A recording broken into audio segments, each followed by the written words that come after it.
everybody. I've been in search for a parametric 3D program that can do a little more than Blender can at this point in terms of being able to control and iterate through different types of designs for sand casting and do so in a way that's accurate. And I've come across Rhino 3D, which has Grasshopper built in. With Grasshopper you can, this is a bit of a mess, but you can start with, say, a circle and a diameter and start working through it, making a surface and adjusting it to the point where I can, let's see if I display it here.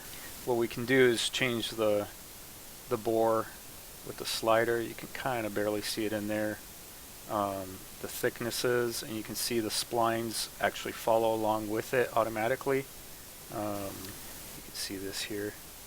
The spokes, you can set the amount of spokes that you want, as well as control the profile and use different shapes to go in there to square it up. Whatever you want to do, basically. It's been working really nicely. As another project, I've been working on an engine generator, and this will pretty much do similar work. Let me see if I can change the display. I'm still new at this program, but you can see here the cutters and the main body, and based on the system pressure that I set here, if I change the bore, I'll be able to see how much force is on the piston, and all the other patterns will change size accordingly. So, and also I can change the cylinder pattern, the valve cover pattern, and the tap drill size for the various holes.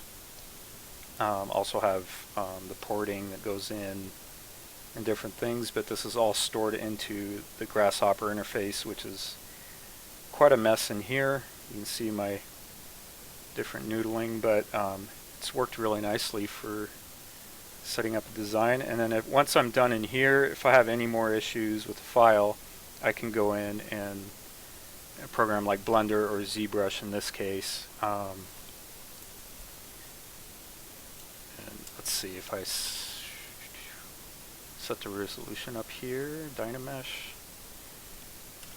I can go in there and add a fillet by hand, or make any other adjustments that I might want to do with that are more organic for casting or whatnot.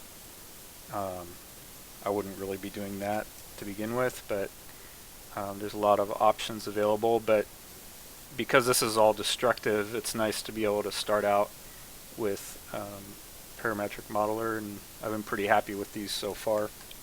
I'm also been putting together a little web page with files that I've been making in Rhino, and if anyone wants to download them, I'm charging a few bucks for them, but I might put my flywheels on there if anybody's interested. That's what I've been working on recently and having lots of fun.